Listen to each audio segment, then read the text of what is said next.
క్రీస్తునందు ప్రియులారా, మీకు శుభములు వందనములు తెలియజేస్తున్నాను. అనుదిన ధ్యానమునకు స్వాగతం. యెహోషువ గ్రంథము 12వ అధ్యాయం ఈ దిన మన ధ్యానాంశంగా ఉంది. ఈ అధ్యాయం అంతా మోసే చేసినటువంటి యుద్ధముల గురించి, యెహోషువ చేసినటువంటి యుద్ధముల గురించి, ఏ రాజుల మీద, ఏ పట్టణాల మీద విజయం పొందారో, ఎలాగా ఇజ్రాయేల్ ప్రజలకు స్వాస్థాన్ని పంచిపెట్టారో రాయబడింది. 2వ వచనంలో అమోరీల రాజు అయినటువంటి సీహోను మనకు కనబడతాడు. అయితే మొదటగా ఈ యొక్క సీహోనుతో యుద్ధం చేయకుండా వర్తమానం పంపుతారు. సంఖ్యాకాండము 21వ అధ్యాయంలో ఈ విషయాలు మనం చూడగలుగుతాం. మేము పొలముకైనను ద్రాక్ష తోటలకైనను లేదా నీ బావుల నీళ్లు తాగము, మేము నీ పొలిమేరలు దాటు వరకు రాజమార్గములోనే నడిచిపోదుమని అతనితో చెప్పించిరి. వర్తమానం పంపుతున్నాడు మోషే.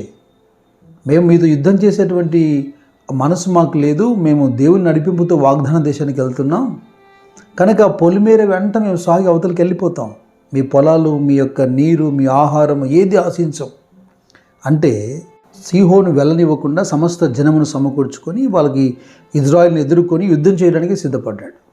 ఎందుకంటే గతంలో అతడు ఆ మోయాబు రాజుతో యుద్ధం చేసి అర్నోను వరకు దాని దేశమంతా పట్టుకున్న ఒక అనుభవం ఉంది. సీహోను రాజు చిన్నవాడేం కాదు, ఓ బలమైనటువంటి సైన్యాన్ని కలిగి ఉన్నాడు. మోయాబు మీద విజయం పొందాడు, ఇజ్రాయెల్కు ప్రధాన శత్రువుగా ఉన్నాడు. ఈ విషయము అంత చిన్నదేం కాదు అని చెప్పేదానికి ఇదే అంశాన్ని బైబిల్లో పలుమార్లు గ్రంథస్థం చేయబడింది. ద్వితీయోపదేశ కాండంలో ఇదే అంశాలు ఉన్నాయి. నెహెమ్యా మాట్లాడుతున్నప్పుడు 9వ అధ్యాయంలో 21వ వచనంలో నెహెమ్యా ప్రస్తావిస్తున్నాడు. నిజముగా అరణ్యములో ఏమీ తక్కువ కాకుండా 40 సంవత్సరములు వారిని పోషించితివి, వారి వస్త్రములు పాతగిలిపోలేదు, వారి కాళ్లకు వాపు రాలేదు. ఇదియుగాక రాజ్యములను జనములను వారికి అప్పగించి వారికి సరిహద్దులు ఏర్పరిచితివి గనుక వారు సీహోను అను హెబ్సోను రాజు యొక్క దేశమును, బాషానునకు రాజైన ఓగు యొక్క దేశమును స్వతంత్రించుకొనిది. ఇక ఇదే అంశాన్ని కీర్తనాకారుడు 136వ కీర్తనలో యెహోవాను స్తుతించుడి, ఆయన కృప నిత్యముండును, అధ్యాయం అంతా అలాగే కొనసాగుతుంది కదా. 13వ వచనం నుండి దాదాపుగా 22 వచనాల వరకు, అంటే ఐగుప్తు నుంచి బయటకు వచ్చిన తర్వాత ఎర్ర సముద్రం ఆయన పాయలుగా చీల్చాను, ఆయన కృప నిరంతరం ఉండును అంటూ 13వ వచనం నుంచి ఫరోను అతని సైన్యాన్ని ఎర్ర సముద్రంలో ముంచివేశాడు, అరణ్య మార్గమును తన ప్రజలను తోడుకొని వచ్చాడు.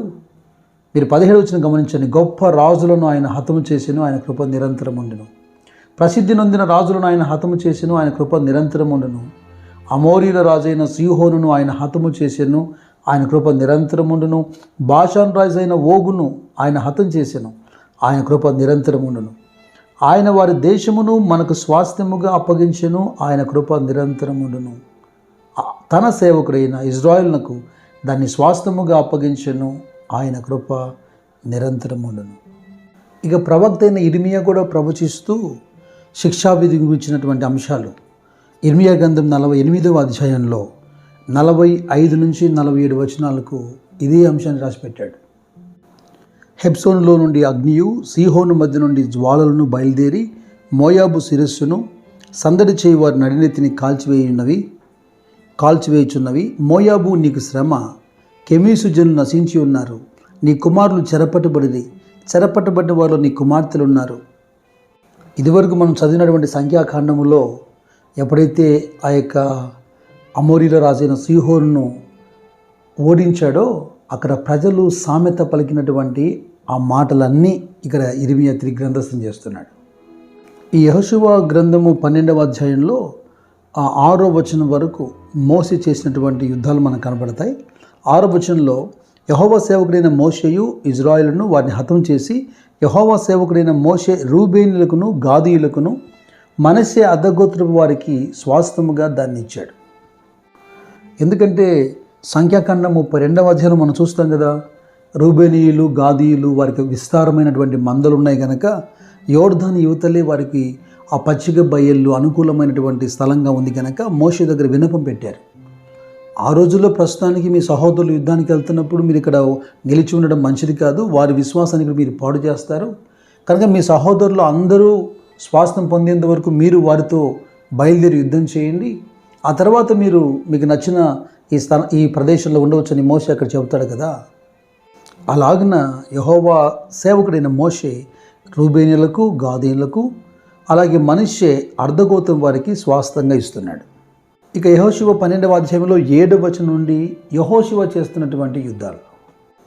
7వ వచనాన్ని గమనించండి. యోర్దానుకు అవతల అనగా పడమటి దిక్కున లెబానోను లోయలోని బయల్గాదు మొదలుకొని షెయీరు వరకుండు హాలా కొండ వరకు యెహోషువయు ఇజ్రాయేలును జయించిన దేశపు రాజులు వీరు. యెహోషువ దానికి ఇజ్రాయేలుకు వారి గోత్రముల వారి చొప్పున స్వాస్థముగా ఇచ్చెను. ఇక 9వ వచనం నుండి 24వ వచనం వరకు ఎవరెవరితో యుద్ధం చేశారు, ఎవరెవరిని గెలిచారు, ఆ రాజుల పేర్లు గ్రంథస్థం చేయబడింది. అదంతా మరి చదవాల్సిన అవసరం లేదు నేను అనుకుంటున్నాను. దాదాపుగా 31 మంది రాజులు ఐగుప్తు నుంచి బయటకు వచ్చిన తర్వాత వీరు వాగ్దాన దేశాన్ని స్వాధీనపరుచుకునేసరికి 31 ఆ రాజులతో వీరు యుద్ధం చేస్తున్నారు. సుదీర్ఘమైనటువంటి ప్రయాణము, అనేకమైన పోరాటాలు. అయితే వీటన్నిటి మధ్యలో దేవుని నమ్మకత్వం మనకు కనబడుతుంది. అధ్యాయంలో వాగ్దానం యొక్క నెరవేర్పు కనబడుతుంది. అయితే ఈ పాఠాన్ని మన జీవితానికి ఎలాగ అన్వయించుకోవాలని మనము ఆలోచించినప్పుడు ఒక వచనం నాకు జ్ఞాపకం వస్తుంది. అపోస్తుల కార్యంలో 14వ అధ్యాయంలో శిష్యులతో మాట్లాడుతూ వారి మనసులను దృఢపరుస్తూ విశ్వాసమందు నిలకడగా ఉండమని బోధిస్తూ అక్కడ ఒక మాట ఉంటుంది. అనేక శ్రమలను అనుభవించి మనం దేవుని రాజ్యములో ప్రవేశింపవలననియు వారిని హెచ్చరించిరి. ప్రభువు మనకు వాగ్దానం చేసినట్టుగా మత్తయి సువార్త 19:29లోను, మార్కు సువార్త 10:30లోను ఇప్పుడు ఇహమందు హింసలతో పాటు నూరంతలుగా ఇండ్లను, అన్నదమ్ములను, అక్కజెల్లెలను, తల్లులను, పిల్లలను, భూములను రాబో లోకమందు నిత్య జీవమును పొందుదురని మీతో నిశ్చయంగా చెప్పుచున్నాను. అంటే ఎవరైతే యేసుక్రీస్తు ప్రభువును వెంబడిస్తున్నారో ఆయన కొరకు మరి అన్నదమ్ములను, తల్లిదండ్రులను, ఇండ్లను, తమ ఆస్తిని పోగొట్టుకున్నారో వారు పొందబోయేటువంటి మేలు గురించి మాట్లాడుతూ నిత్య జీవాన్ని కూడా స్వాస్థంగా చూపిస్తున్నాడు. అయితే ఇహమందు ఇటువంటి ఆశీర్వాదం, భౌతికమైన ఆశీర్వాదము, ఇల్లు, పొలము ఏది ఉండకూడదని కొంతమంది వాదిస్తున్నారు. అది వేరే విషయం. ఎందుకంటే ప్రభు కొరకు, సువార్త కొరకు సేవలో నష్టపోయిన వారిని దేవుడు దీవించినా కొంతమందికి నచ్చదు. అది ఇక ఎప్పటికీ వారికి అర్థమయ్యే విషయం కాదు. ఆయనను రాబోతున్నటువంటి దేవుని మహిమ కొరకు ఎదురు చూస్తూ ఆయన ఎదుట ఆయన ఇచ్చేటువంటి బహుమతి పొందాలని ఆశిస్తున్న మన మనస్సు కూడా వాటి మీద పెద్దగా ఉండదు. అయితే ముగింపుగా ఒక సంతోషకరమైన విషయం ఏంటంటే వాగ్దానం ఇచ్చినటువంటి వాడు నమ్మదగిన వాడు. ఐగుప్తు నుంచి బయటికి విడిపించాడు. ఎర్ర సముద్రము అడ్డుగా ఉంది. అది మొదలుకొని కనానులో చేరిన తర్వాత చివరిగా జరిగినటువంటి ఈ యుద్ధాల వరకు ప్రజలు ఆయనకు వ్యతిరేకంగా ప్రవర్తించి ఆయనను విడిచిపెట్టారు. కానీ ఆయన వాగ్దానం ఇచ్చాడు కనుక రొమ్మును మోసినట్టుగా మోసాడు. పగలు రాత్రి వారితో నడిచాడు. ప్రవక్తల్ని వారికి తోడుగా ఇచ్చాడు. ఆకాశం నుండి మన్నాను కురిపించాడు. అరణ్యములో త్రాగేందుకు నీటి ఊటలను పుట్టించాడు. వీటన్నిటిని బట్టి మనం ధైర్యపరచబడాలి. చివరికి నేను ఒక లేఖనాన్ని మీ ముందుంచాలని ఇష్టపడుతున్నాను. అపోస్తలుడైన పౌలు ఫిలిప్పీలతో మాట్లాడుతున్నప్పుడు ఆ పత్రిక మొదటి అధ్యాయంలో 3-6 వచనాలు అవి కలిపి రాయబడి ఉంటాయి. మొదటి దినము నుండి ఇదివరకు సువార్త విషయంలో మీరు నాతో పాలివారై ఉండుట చూచి మీలో ఈ సత్క్రియను ఆరంభించిన వాడు యేసుక్రీస్తు దినము వరకు దాన్ని కొనసాగించునని రూఢిగా నమ్ముచున్నాను. అనగా మనలో ఈ సత్క్రియ ప్రారంభించినటువంటి దేవుడు యేసుక్రీస్తు దినం వరకు, అంటే ఆయన 2వ రాకడ వరకు, ఆయన ప్రత్యక్షత వరకు, ఆయన సన్నిధిలో మనం నిలిచేంత వరకు, అంటే మార్గమధ్యంలో ఉన్న మన పితరులు సనిగి గొనిగి కనానికి వెళ్తామా లేదా, ఈ అడ్డులను జయిస్తామా లేదా అని తిరగబడ్డారు కదా, అలాంటి సంశయం ఏది లేకుండా ఆయన ప్రారంభించాడు. రూఢిగా ఆయనే ముగించగలడు. ఈ వాగ్దానాన్ని చేతపట్టుకొని దేవుడు మన కొరకు సిద్ధపరిచినటువంటి స్వాస్థ్యము దిశగా ముందుకు సాగుదుముగాక. మీ జీవితంలో దేవుడు మీకు ఇచ్చిన ప్రతి వాగ్దానమును ఆయన నెరవేర్చునుగాక. God bless you. God bless you.